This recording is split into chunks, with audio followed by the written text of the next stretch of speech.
cidade do nosso Deus, seu santo monte. Alegria de toda a terra.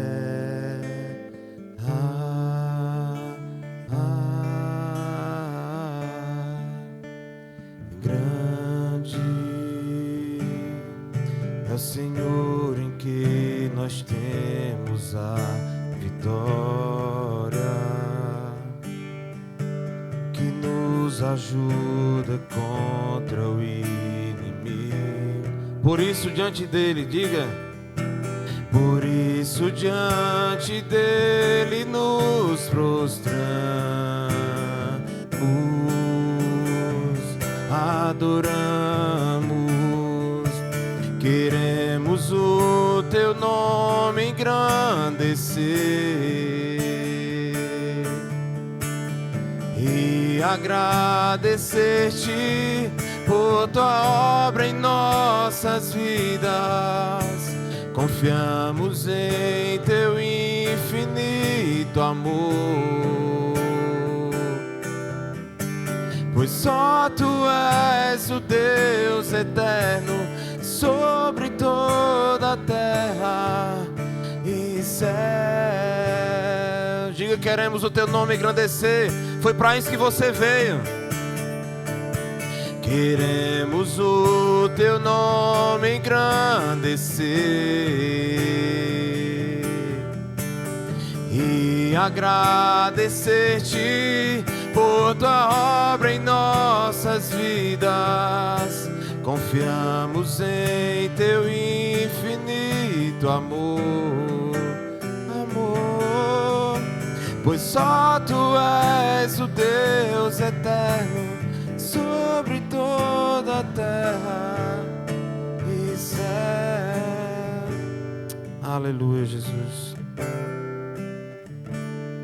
Queria que colocasse o tema dessa noite. O tema dessa noite é a presença indispensável do Senhor. Eu queria que você abrisse a sua Bíblia no livro de Êxodo, no capítulo 17. Nós vamos ler do versículo 8 até o versículo 16. E no mesmo livro você vai abrir no capítulo 33. E nós vamos ler do versículo 12 ao versículo 23.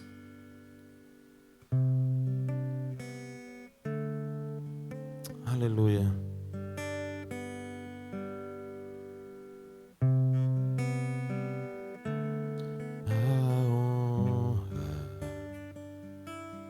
A glória, a força e o poder ao Rei Jesus, e o louvor ao Rei Jesus. Diga a honra. A honra, a glória.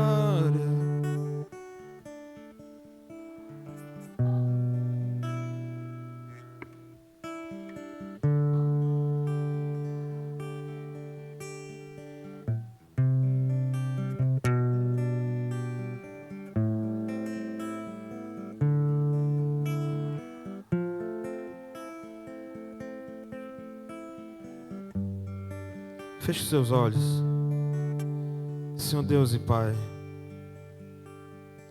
nós dependemos de Ti, Senhor. Obrigado pela Tua presença, Senhor Deus. Obrigado porque em todo momento o Senhor esteve e está conosco, Pai. É um privilégio, Senhor Deus, estar aqui para falar de Ti. É um privilégio, Senhor, porque não há nada mais precioso nessa vida do que estar rendido, Senhor Deus, aos Teus pés, gastar os nossos dias aos Teus pés, Senhor. Eu te peço, Espírito Santo de Deus, que faz nessa noite, Senhor, de acordo com o teu querer e a tua vontade, que eu não atrapalhe aquilo que o teu Espírito Santo deseja fazer, Senhor. Mas eu declaro, Senhor Deus, que o terreno, Senhor Deus, chamado de coração, o terreno de cada homem, cada mulher, Senhor Deus, que está aqui nessa noite, vai receber da boa semente, Senhor Deus, vinda de Ti. E que essa semente ela vai germinar a 30, a 60 e a 100 por um, Senhor Deus, gerando frutos para a glória do Teu nome. É assim que eu oro e Te agradeço, amém. Aleluia. A palavra do Senhor diz assim, em Êxodo no capítulo 17, a partir do versículo 8. Coloca na King James, por favor. Se for muito diferente da sua versão, você pode acompanhar na TV. E aconteceu que os amalequitas vieram atacar os filhos de Israel em Refidim. Então Moisés ordenou a Josué: escolhe homens e amanhã sai para combater contra Amaleque. Eu me posicionarei no alto da colina ou no alto do monte, com o cajado de Deus em minhas mãos. Fez Josué como Moisés tinha orientado e saiu para lutar contra os amalequitas. Enquanto isso, Moisés, Arão e Hur subiram até o alto da colina. Durante o tempo em que Moisés ficava com as mãos levantadas, Israel prevalecia no combate. Quando, porém, Moisés baixava as mãos cansadas, Amaleque tinha vantagem. Ora, as mãos de Moisés estavam pesadas. Tomando então uma pedra, puseram-na debaixo dele, para que nela pudesse assentar-se. Arão e Hur mantiveram erguidas as mãos de Moisés, um de cada lado. Assim suas mãos permaneceram firmes até o pôr do sol. E Josué pôs em fuga Amaleque e seu povo ao fio da espada. Versículo 14. Então Yahvé ordenou a Moisés: escreve isto para memorial em livro e declara a Josué que hei de extinguir a memória dos amalequitas e debaixo do céu. Depois Moisés construiu um altar e pôs-lhe este nome: Adonai Nissi, o Eterno fez-me aqui um grande milagre. Porque ele declarou: porquanto Deus levantou a sua bandeira de guerra e jurou sobre o seu trono que o Eterno lutará contra os amalequitas de geração em geração. Amém? Agora vamos lá para o capítulo 33, a partir do versículo 12. A palavra do Senhor diz: Moisés argumentou diante de Yahvé: tu me disseste, faze subir este povo, mas não me revelaste quem mandarás comigo. Contudo disseste, conheço-te. Eita, tá ruim essa TV aqui.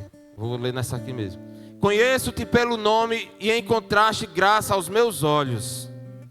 Agora, portanto, se me vês com agrado, mostra-me o teu caminho, a fim de que eu te conheça ainda mais e continue sendo agraciado com tua misericórdia. Lembra-te de que esta nação é o teu povo.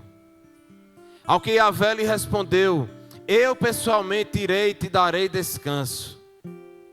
Replicou Moisés: se não vieres tu mesmo, não nos faças sair daqui.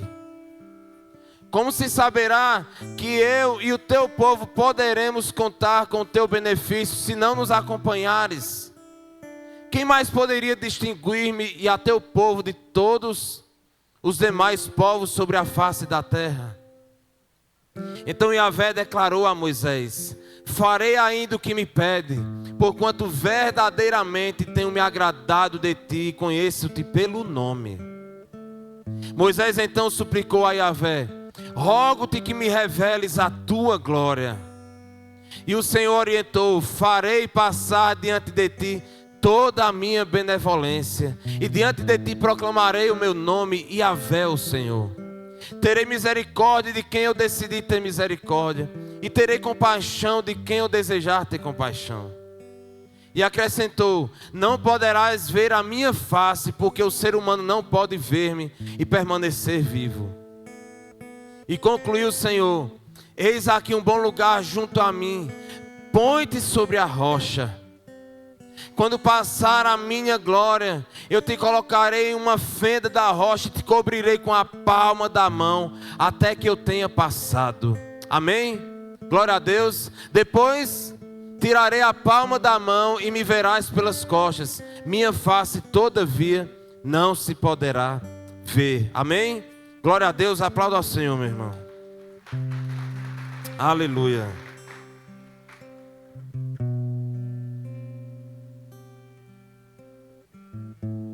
Meus irmãos, a história de Moisés é incrível.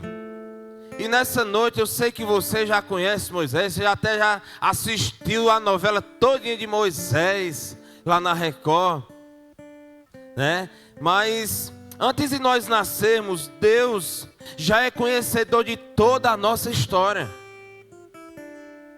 E nada pode frustrar os planos de Deus. Sabe, irmãos, antes de Moisés existia um homem chamado José.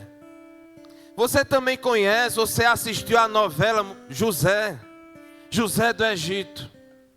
Só que, meus irmãos, quando José ele morreu, pouco tempo depois também morreu o faraó da sua época, aquele que fez dele governador do Egito. E quando o sucessor do faraó da época de Moisés assumiu, o novo faraó assumia o cargo, ele pouco sabia sobre a história de José. Ele não sabia quase nada da história do povo de Deus. E simplesmente aquele faraó, ele pegou todo o povo de Deus, o povo hebreu, e começou a escravizar aquele povo. E ele escraviza aquele povo de Israel, só que o povo começa a se multiplicar. O povo de Deus começa a se multiplicar de uma tal forma que os egípcios e o faraó, com medo deles se multiplicarem de uma forma muito grande, eles ordenaram, o faraó ordenou que toda criança nascida do sexo masculino seria morta. Só ficaria viva as crianças nascidas do sexo feminino. Só que, meus irmãos, antes de Moisés pensar em existir, Deus já tinha um plano perfeito para a vida de Moisés. E na época em que o faraó ele decidiu que exterminaria todos os homens nascidos no Egito, a mãe de Moisés, chamada Joquebede, ela coloca Moisés em um cesto cheio de betume, e ela lança Moisés no rio. Algumas pessoas dizem de uma forma equivocada que Miriam, a irmã de Moisés, seguiu 40 quilômetros olhando o cesto de Moisés, ainda com o rio vindo ao contrário do que ela estava indo. Só que, meus irmãos, a gente vai ver na palavra que Miriam ela percorre o cesto, mas um pouco adiante, as egípcias e a filha do faraó que estavam tomando banho no rio, elas viram aquele cesto passar. E quando elas tomam aquele cesto nas mãos, elas viram que tinha uma criança lá dentro da cesta, do cesto. Existe um historiador chamado de Flávio Joséfos, que ele diz que a filha de Faraó, ela era viúva e era estéril. Por isso que a palavra diz que quando aquelas mulheres pegaram aquela criança, elas ficaram muito emocionadas. Quando a filha do faraó toma aquela criança nos braços, é como se ela sentisse que os deuses por quem ela cria estivessem enviado para ela um filho que ela não poderia gerar. E quando ela toma aquela criança nas mãos, Moisés já chorando de fome. Moisés era novo, era novinho. E esse mesmo historiador, Flávio Joséfos, ele diz que a filha de Faraó, ela percorreu sobre o Egito e ela pegou mulheres egípcias que amamentavam e colocou para elas amamentarem Moisés. Só que Moisés não pegou o peito de nenhuma egípcia. E quando Miriam, a irmã de Moisés, viu aquela situação, a palavra do Senhor diz que ela perguntou à filha de Faraó: senhora, será se eu posso buscar uma ama hebreia para alimentar esse menino? E a filha do Faraó, olhando para Miriam, disse: vai e traz essa mulher. Miriam era irmã de Moisés. Logicamente que a pessoa que ela iria trazer para amamentar o filho dela, o irmão dela, era a própria mãe. E quando Miriam traz Joquebede, e que ela fica frente a frente com a filha do Faraó, a filha do Faraó ainda diz assim: olha, amamenta esse menino, fica com ele, e eu ainda te pagarei por isso. Meus irmãos, eu não sei se você entende isso que nós acabamos de falar. Porque a verdade é que as pessoas podem até tentar arrancar os sonhos e planos de Deus da sua vida, mas ninguém pode frustrar aquilo que o Senhor, o próprio Deus, coloca a mão. Sabe, irmãos, talvez para Joquebede naquele momento é como se um sonho de Deus estivesse sendo arrancado das suas mãos. Um filho estava sendo tirado e ela colocou aquele menino naquele cesto, na esperança daquele menino não morrer. Só que de repente, meus irmãos, eita, esse de repente de Deus é engraçado. Porque a mulher, quando coloca o menino no cesto, que ela perde o menino de vista, deixa a vista da filha dela, Miriam, sem saber o que ia acontecer. De repente ela já está novamente com aquele menino nos braços, amamentando e ainda recebendo por isso. Meus irmãos, nada pode frustrar aquilo que Deus tem para a sua vida. Nada pode frustrar. E a palavra de Deus diz, meus irmãos, que Moisés era um menino formoso. E quando Moisés estava lá no Egito, Moisés, ele passou a provar do que havia de melhor. Afinal de contas, ele estava morando em um palácio. Moisés, ele teve as melhores instruções que um homem poderia ter na época. Ele teve os melhores estudos. Moisés, ele foi formado para ser um grande líder daquela nação.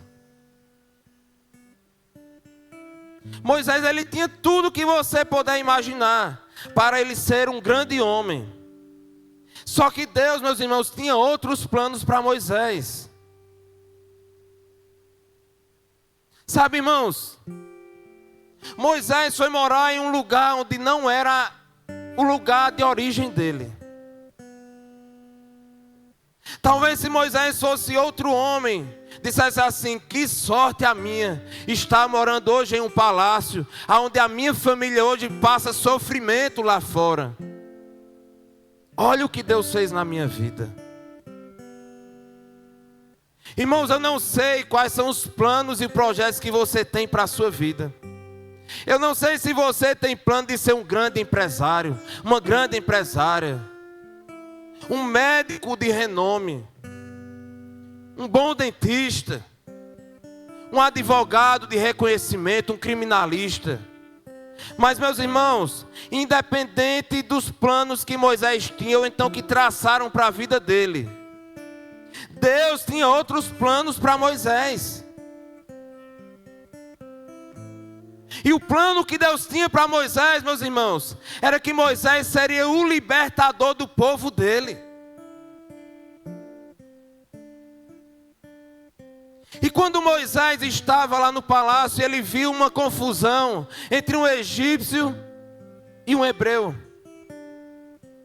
E diante daquela situação, ele já vendo o sofrimento que o povo dele passava nas mãos de Faraó, ele foi lá e assassinou um homem. E quando Moisés, ele comete esse crime, depois a palavra diz que ele foi repreender um homem. E ele disse: tu vai fazer comigo igual tu fez com aquele egípcio, Moisés, matando ele? Quando Moisés escuta aquilo, ele imaginava que ele teria cometido um crime que ninguém tinha visto. Só que quando ele ouviu daquele homem, que ele sabia que ele tinha matado um egípcio, a palavra diz que Moisés saiu da cidade e foi embora. Esse mesmo historiador Flávio José, ele diz que existia uma fábula que era contada ao faraó, que dizia que iria surgir um homem do próprio meio egípcio, que iria se rebelar no reino dele. E esse homem iria cometer até um assassinato. Por isso que quando o faraó soube que Moisés tinha matado aquele homem, ele determinou que Moisés fosse morto. E Moisés, ele foi embora. Moisés, ele foi embora para as terras de Midian. Naquela terra ele passou muitos anos. Casou. Tinha um sogro por nome de Jetro. Teve filhos. Mas de repente Moisés sobe a um monte. E lá ele vê uma sarça, um espinheiro pegando fogo. Só que aquele fogo, meus irmãos, não consumia aquela sarça.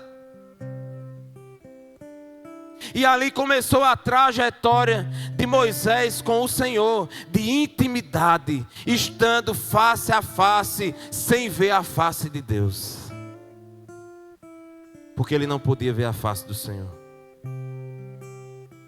E Moisés, ele foi um grande líder. Moisés, ele teve encontros extraordinários com o Senhor. Moisés, ele tinha seus complexos. Moisés, ele era melancólico. Moisés, ele tinha complexo de inferioridade. O próprio Deus diz assim: ei Moisés, você é quem foi o escolhido para libertar o meu povo, porque eu ouvi o clamor do meu povo. E ele disse: Senhor, mas como é que eu vou chegar lá? Qual a credibilidade que eu vou ter diante desse povo? Nem falar direito eu sei. Alguns dizem que Moisés, revelando esse problema na fala, ele era gago. Não sei, quando a gente estiver no céu eu vou saber. Se ele for gago, eu vou fazer igual minha mãe disse: vou pegar uma colher de pau e tacar 7 vezes na cabeça dele, para tirar a gagueira, né? Porque minha mãe era gaga. E ela disse que minha avó, foi uma tia dela, bateu 7 vezes na cabeça dela. Curou 90%. Só que Moisés disse: como é que eu vou chegar e ter credibilidade na frente daquele povo? E o Senhor disse: Moisés, você vai pegar esse cajado. Você vai jogar esse cajado no chão. E esse cajado vai se transformar em uma serpente. E se eles não acreditarem, você vai jogar mais uma vez. Mais uma vez. Ei, meu irmão. Muitas vezes Deus entrega coisas para nós. Muitas vezes Deus fala com você, dá direcionamentos. E quando você chega para as pessoas para contar, elas não dão credibilidade nenhuma para você. Mas, meu irmão, deixa eu te dizer, se você tem certeza que foi o próprio Deus que falou com você, siga em frente, porque o Senhor, Ele vai fazer circunstâncias para que elas deem credibilidade sobre aquilo que o Senhor entregou a você. Ele não deixa você desamparado, meu irmão. Continue firme naquilo que Deus falou com você. E Moisés, ele foi para aquela terra, voltou para o Egito. E aí você já sabe o desenrolar da história. As pragas que vieram sobre o Egito. Moisés colocando o cajado no mar vermelho, o mar se abrindo. E Moisés começou a guiar esse povo. Meus irmãos, eram mais de 3 milhões de pessoas. Como que um homem consegue conduzir 3 milhões de pessoas? Que nível de líder era Moisés? Só que, meus irmãos, Moisés arrancou o povo da escravidão. Arrancou o povo do Egito que estava sendo maltratado, torturado pelo faraó. Para você ter noção, o povo hebreu era responsável para fazer os tijolos. Mas chegou um tempo em que o faraó era tão ruim que ele disse: olha, vocês não vão mais fazer só o tijolo não, vocês vão atrás da palha para que faz o tijolo também. E eu quero a mesma produção que vocês faziam antes, vocês trabalhando só com tijolo, eu quero a mesma, mesmo vocês indo atrás da palha. E tome chicote. E tome chicote. Só que, meus irmãos, o Senhor arrancou o povo dele das garras de Faraó. Moisés levou o povo para o deserto. Mas só bastou um período de 40 dias, quando Moisés subiu naquele monte para ter um encontro com o Senhor, para receber do Senhor as diretrizes para o qual ele deveria fazer e guiar aquele povo. Trazer as leis. Simplesmente o povo já estava adorando outro Deus, tinha feito bezerro de ouro para adorar outro Deus. Sabe, irmãos, a palavra do Senhor diz que quando Moisés estava guiando aquele povo, o povo murmurava tanto que até para comer, eles já estavam fartos de comer o que Moisés estava dando para eles, o que tinha para eles. E eles murmuraram tanto que Deus enviou cordonizas, enviou pão do céu para alimentar aquele povo. E o povo estava dizendo assim: rapaz, antes eu estivesse lá no Egito, como é que a pessoa pode ter na mente de querer voltar para ser torturado porque não estava comendo o que ele gostaria de comer? A palavra também fala que o povo murmurou pela água, achando que ficaria com sede e morrer de sede. Ei, Moisés, vai deixar a gente morrer de sede mesmo? Deus fala com Moisés: vai lá naquela pedra chamada de pedra de Meribá, fere ela que vai sair água para você saciar a sede desse povo. Meus irmãos, muitas vezes somos nós que estamos do mesmo jeito desse povo. O Senhor nos tira do lamaçal do pecado, nos tira das garras de Satanás. E aí muitas vezes você diz: rapaz, eu estou agora com Jesus, aceitei Jesus, me batizei, estou um homem, uma mulher de Deus, estou até com cargo na igreja. Rapaz, está até uma bênção, mas pensando bem, quando eu estava lá no mundo eu tinha mais coisa, eu tinha mais dinheiro, eu tinha um carro melhor, eu tinha uma moto melhor, Muitas vezes nós nos encontramos igual o povo de Deus na época de Moisés, murmurando, só que a gente esquece de onde o próprio Deus nos tirou. Ei, meus irmãos, o Senhor tirou você e tirou a mim das garras de Satanás. Nós já tínhamos uma sentença preparada para nós, mas o Senhor com o seu amor nos resgatou e nos trouxe para o reino do Filho do seu amor. Glória a Deus, meu irmão, dê um glória a Deus com vontade. Você está deixando de ir para o inferno e está indo para o céu. Pode faltar um carro bom para você, uma moto boa, uma bicicleta boa de 10 mil reais, de 20 mil, que você gostaria de sair trilhando aí. Mas, meu irmão, lá no céu a gente vai andar em carruagem de fogo. Você nunca pensou em andar de carruagem, lá você vai andar. Aleluia.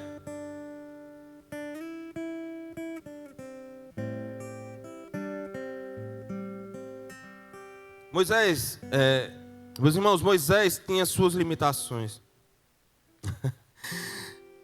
Mas todas foram vencidas, pois o Senhor estava com ele em tudo quanto ele fizesse. As limitações de Moisés não foram motivo para Moisés deixar de fazer aquilo que Deus tinha para a vida dele. A gagueira que dizem que Moisés tinha não foi suficiente para paralisar Moisés. O complexo de inferioridade de Moisés, que insistia em dizer que ele não era capaz de fazer aquilo que Deus estava mandando ele fazer, não foi suficiente para paralisar Moisés. Sabe por quê? Porque quando Moisés disse assim: Senhor, eu tenho dificuldade na fala, não tem problema não, pegue seu irmão ali, Arão, porque da mesma forma que eu vou falar através da sua vida, eu vou falar através da vida dele também, e vai dar tudo certo. Meus irmãos, quando você tiver com limitações, não se preocupe, não ore, porque o Senhor vai colocar pessoas do seu lado para cumprir e exercer aquilo que o Senhor quer que ele faça. Aleluia. Mas, meus irmãos, quando nós nos deparamos com esse texto que nós lemos de Êxodo, no capítulo 17, nós podemos tirar algumas lições importantes. A primeira lição que nós podemos tirar nesse texto é que nós devemos levar as guerras de baixo para cima. Eu não sei se você lembra o que nós lemos, mas estava tendo uma guerra. Moisés tinha enviado Josué para guerrear contra os amalequitas. E ele disse: olha, Josué, vai com o povo, porque eu vou para o monte, eu vou para a colina. E lá eu vou orar, lá eu vou interceder. Ei, meus irmãos, Moisés sabia que aquela batalha só poderia ser vencida com oração e dependência de Deus. As nossas guerras, meus irmãos, não são vencidas no campo natural. As nossas guerras são vencidas no campo espiritual. Aquilo que você tem para batalhar aqui, meu irmão, pare de batalhar contra pessoas. A nossa luta não é contra carne nem sangue. A nossa luta é contra principados e potestades. Não é e nunca será contra pessoas. Você precisa ser, meu irmão, um crente águia. A águia, quando ela avista a serpente no chão, ela começa a dar um voo rasante. Ela pega a serpente e leva ela lá para o alto. Ela vai guerrear com a serpente lá no alto, meu irmão. Então você precisa pegar as serpentes, os escorpiões, e jogar ele lá para o alto, porque é de lá que vem o teu socorro. É de lá que vem a tua vitória. A nossa vitória vem do alto. A nossa vitória não vem daqui, meu irmão. Enquanto nós muitas vezes estamos lutando, achando que a gente está perdendo a guerra, a gente já ganhou faz tempo e não sabe. Porque o Senhor já guerreou essa guerra por nós, Ele já venceu. Basta você, meu irmão, perseverar em oração. Daniel precisou estar lá orando, meus irmãos, 21 dias. E a palavra diz que quando Daniel orava, estava tendo uma batalha insana nas regiões celestiais. E porque ele perseverou os 21 dias, a palavra diz que ele recebeu a bênção e a vitória vinda dos céus. Ah, meus irmãos, nós existimos com muita facilidade. Chega de nós olharmos para as circunstâncias que insistem em nos tirar do propósito de Deus. Comece a orar, comece a batalhar, coloque-se em oração, comece a interceder. Ei, meus irmãos, teve agora uma capacitação para intercessão. Era uma oportunidade para você já vir, para você saber como é que você deve lutar. Só que aí muitas vezes a gente oferece as coisas, mas você está com preguiça, não quer vir, bota um monte de dificuldade. E aí isso tudo, meu irmão, é para você se capacitar, para você ficar com a couraça mais grossa, para você dizer assim: rapaz, eu ainda vou atrás dos meus irmãos para orar, mas agora eu sei contra quem é que eu estou guerreando aqui. E agora eu sei que maior que está em mim do que o que está no mundo. Agora eu sei, Senhor, quer dizer que quanto mais profundo eu vou em Deus, maior também é a força do inimigo. Mas não tem problema não, porque o Senhor, o Rei dos Reis, Senhor dos Senhores, Ele está comigo. Não tenha medo do inimigo, meu irmão. Aleluia. A segunda lição que nós podemos tirar desse texto é que, meus irmãos, existem muitas familiaridades de Moisés com Jesus. Enquanto Moisés estava com as mãos levantadas para vencer a guerra, Jesus estava com as mãos estendidas em uma cruz. O nome disso na teologia se chama tipologia. No nascimento de Moisés houve uma grande matança de crianças do sexo masculino. Na época de Jesus também houve uma grande matança de crianças até 2 anos de idade. Moisés libertou o povo do Egito, enquanto Cristo libertou o povo de Deus das garras do maligno e do pecado. Moisés renunciou ao trono e Jesus deixou a sua glória e veio habitar entre nós. Moisés deu a lei ao povo, Jesus colocou a sua lei dentro dos nossos corações. Moisés fez um tabernáculo para Deus habitar no meio do povo. Jesus fez em nós o tabernáculo para o Espírito Santo habitar em nós e fazer morada em nós. Por isso que nós somos templo e morada do Espírito Santo. Moisés morreu no monte. Jesus também morreu em um monte, no Gólgota. Mas ele ressuscitou ao 3º dia. Meus irmãos, nessa passagem Moisés levanta as mãos para o povo sair vitorioso. Mas Jesus naquela cruz, ele estendeu as mãos na cruz para que nós fôssemos mais do que vencedores. Ele vive e reina para todo sempre. Aleluia. Terceira lição, meus irmãos, é que o que acontece embaixo é reflexo do que já aconteceu lá em cima. Moisés, Arão e Ur perceberam isso. Quando Moisés estava com as mãos erguidas, o povo de Deus saía vitorioso na batalha.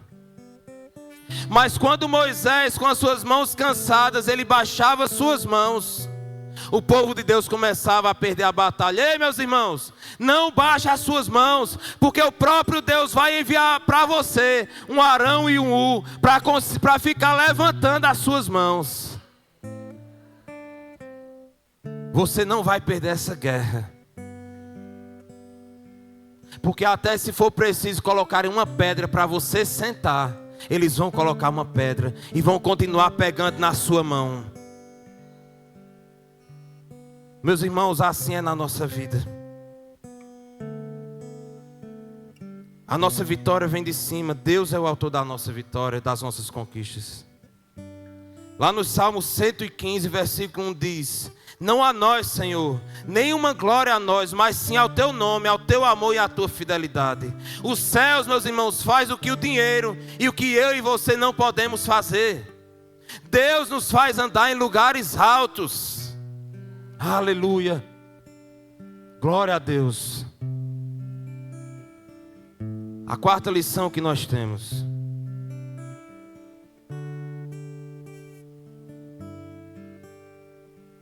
é que saber por que está perdendo é importante. Moisés sabia que estava perdendo quando ele baixava suas mãos. Sabe, irmãos, muitas vezes nós começamos a perder batalhas na nossa vida e começamos a colocar a culpa em Deus, sendo que a culpa e a responsabilidade é nossa, porque fomos nós que baixamos as nossas mãos. Existem mãos na nossa vida que a gente não pode baixar, meus irmãos. Nós não podemos baixar as mãos da oração. É a oração, meu irmão, que vai te manter de pé.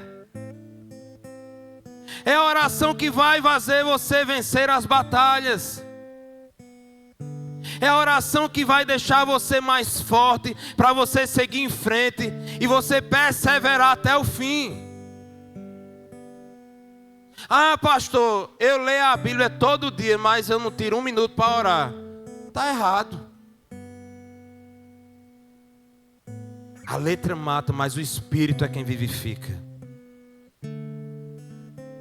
Não adianta, meus irmãos, nós sermos letrados, sabermos essa palavra de trás para frente e de frente para trás, se nós não tivermos uma intimidade com o nosso amado Jesus. Quando aquele rapaz estava na frente de Jesus dizendo: Senhor, eu faço tudo o que a tua lei pede. Eu faço tudo. Eu honro meu pai, eu honro a minha mãe. Ah, é, filho, tá bom, você faz tudo com excelência. Mas agora vende tudo que tu tem e dá aos pobres. Ele se entristece e vai embora. Aquele rapaz, ele era bem letrado. Aquele rapaz, ele sabia da Torá. Aquele rapaz, ele estava por dentro das leis de Deus, mas ele não queria ter intimidade com o Senhor. Porque para nós termos intimidade com Deus, meus irmãos, nós precisamos destronar tudo aquilo que tem tomado o lugar de Deus na nossa vida. Meus irmãos, nesse pódio da nossa vida, o Senhor não aceita ficar em segundo, em terceiro, em quarto, seja lá qual for, quanto de lugar que tem no pódio da sua vida aí. Ou ele é primeiro ou ele não é nenhum. E se você já aceitou Jesus, eu tenho uma boa notícia para você. Jesus, ele vai mexer os pauzinhos que ele quer mexer. Ele vai fazer o que ele quiser fazer. E você fica sem entender: meu Deus, por que é que eu estou passando por isso? Ai, Senhor, não estou entendendo nada. Eu sou tão fiel a Ti. Eu devolvo meu dízimo, eu dou uma oferta boa na igreja. Eu sou um bom participante dos cultos. Eu até choro na Tua presença, Senhor. Ah, Jesus, eu faço com tanta excelência as coisas na tua casa. Mas deixa eu te dizer, meu irmão, se o seu coração não estiver voltado exclusivamente para Ele, Ele vai mexer aonde você acha que não deveria. Aonde você acha que não era para mexer, Jesus vai lá e dizer assim: rapaz, aqui ó, isso aqui está tomando meu lugar. Isso aqui ó, tu não quer que eu mexa nisso aqui, né? Mas é nisso aqui que eu vou mexer. Tu querendo ou não, né? Então, meus irmãos, não negocie o lugar que Deus tem que ter na sua vida. Muitas vezes nós queremos acrescentar todas as coisas na nossa vida para depois a gente buscar Deus. Só que a palavra diz ao contrário, irmão. Buscai Ele em primeiro lugar e todas as outras coisas serão acrescentadas. Não é você que acrescenta, não sou eu que acrescento. É Ele quem acrescenta. Faça a prova, coloque Ele em primeiro lugar da sua vida. Quinta lição. Perceba quando a sua capacidade te impede de você fazer algo para Deus. Não é demérito, meus irmãos, não é vergonha pedir ajuda. Moisés era um grande líder, um homem com profunda experiência com Deus, mas ele reconheceu que precisava da ajuda de Arão e Ur, de Josué e do povo. Irmãos, ninguém faz o reino de Deus sozinho.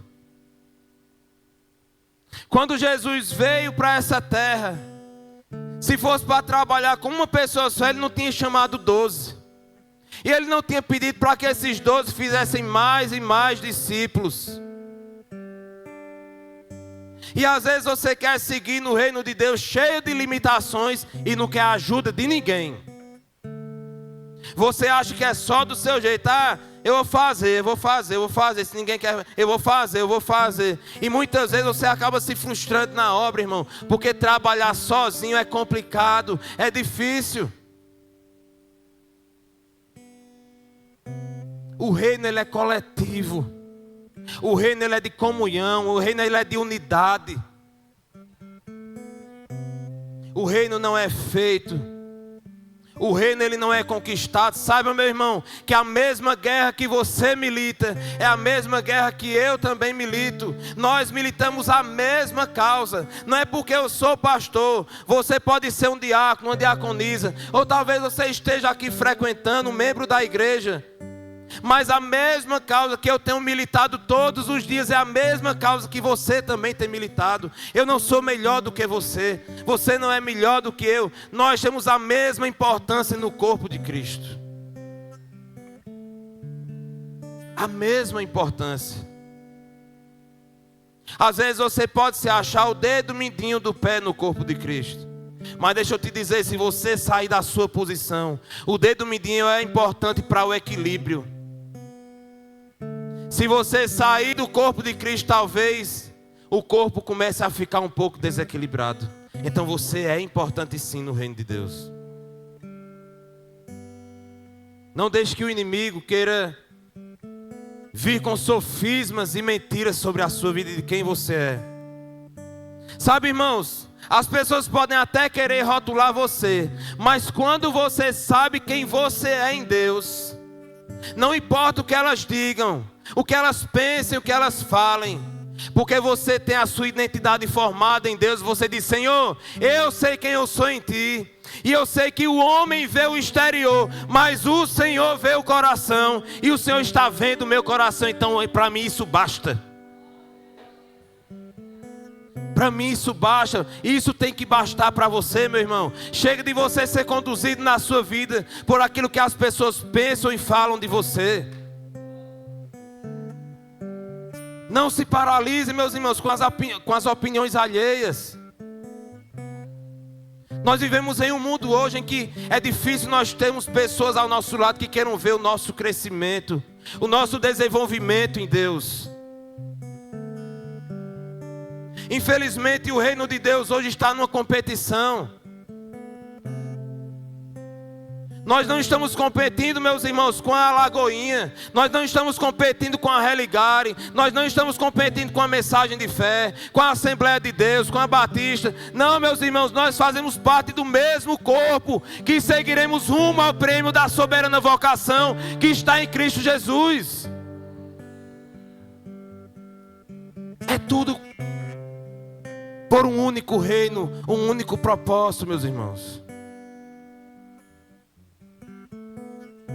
Quando Jesus ele vier para buscar a sua igreja, ele não vai vir buscar a placa. Agora suba a Desperta-me. Agora sobe a Assembleia de Deus. Aquela ali não, aquela filha. Não, meus irmãos, quando ele vier buscar a sua igreja, fica tudo. Tudo isso fica, meus irmãos. O que é que vale uma placa? Não se prenda à placa não, meu irmão, a cargo, tudo isso vai ficar. Quando ele disser assim: Lana, venha subir, suba minha filha, ele não vai dizer assim: diaconisa Lana, suba agora. Não, meus irmãos. Ele vai dizer assim: ei Lana, Rosilane Brasil, suba porque você foi uma filha em que eu encontrei prazer. É isso que vai subir, meu irmão, sou eu e você, com aquilo que nós fizemos para o Senhor, crendo que Ele é o Filho de Deus, que Ele veio e morreu, mas ressuscitou ao terceiro dia, e que hoje nós esperamos ansiosamente a sua volta. Por isso que nós dizemos: Maranata, ora vem, Senhor Jesus. Nós devemos estar como Paulo. Eu não sei se é melhor estar vivo. Eu sei da importância, Senhor, de estar vivo para levar a Tua palavra, para que muitos se rendam a Ti, para que se salvem o máximo de pessoas possíveis. Mas quando eu penso, Senhor, que morrendo eu estarei ao Teu lado, como é que eu posso comparar uma coisa com a outra? E aí você fica com medo de morrer. Meu irmão, não tenha medo não. Se você sabe para onde você vai. Agora, se você está achando que você vai para outro canto, aí você tem que ter medo. Mas quando você tem convicção de que você vai passar a eternidade com Jesus, ei meu irmão, tanto faz morrer hoje como daqui a 10 anos, 20 anos, 30 anos, amanhã não importa, porque eu quero estar ao lado do amado da minha alma. Eu quero estar ao Teu lado, Jesus. Nos ensina, Senhor Deus, a perder tudo com amor e com alegria. Nos ensina, Senhor Deus, a nós sermos inofendíveis. Sabe, irmão, tem pessoas que estão sendo paralisadas no reino de Deus por conta de ofensas, por conta de mágoas. Mas o Senhor pede nessa noite para você tirar os mortos que você tem carregado nas suas costas e enterrar e deixar eles de lado, para que você siga e faça aquilo com excelência que Ele chama você para fazer. Não se deixe paralisar, meus irmãos.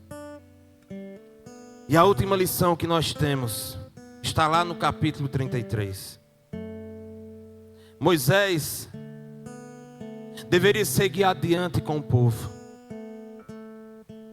mas ele disse: Senhor, eu só vou adiante se for com a tua presença. Se não for com a tua presença, eu não vou. E ele não queria, meus irmãos, não era um anjo do lado dele, não. Ele queria era o próprio Deus do lado dele. Qual a força de um anjo? Será que nós podemos mensurar a força de um anjo? A palavra do Senhor diz que quando os assírios cercaram, sitiaram Jerusalém, um único anjo foi capaz de matar mais de 185 mil assírios. Qual a força de um anjo? Meus irmãos, um anjo, ele pode vir na nossa vida e até trazer uma vitória, uma bênção. Mas a presença de Deus é mais preciosa do que tudo. Não adianta, meus irmãos, termos as bênçãos e não ter o Senhor das bênçãos conosco. Não adianta ter tudo e não ter nada. Não adianta ter fogo, mas não ter o azeite.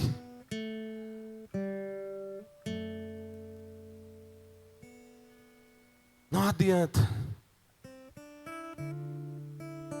Sabe, irmãos, o que eu acho mais interessante? Eu gostaria de pedir o louvor para subir. Cadê o louvor que eu não estou vendo? O que eu acho mais interessante, meus irmãos, também nessa palavra sobre Moisés, teria muitas outras coisas que nós poderíamos explorar de Moisés. Passaríamos aqui dias falando de Moisés, de tantas coisas que nós poderíamos citar. Mas o que eu olho para Moisés, meus irmãos, é porque Moisés, ele era um homem extremamente íntimo de Deus. Moisés teve encontros extraordinários com o Senhor. E quando eu vi no final do capítulo 33, eu disse: meu Deus, eu acho que o Senhor escreveu isso para mostrar que ele era tão íntimo, que é como se o próprio Deus estivesse brincando com Moisés. Moisés ousadamente disse assim: Senhor, me mostra a tua face, eu quero ver a tua face. Deus poderia ter dito assim: tu tá doido, Moisés? Vai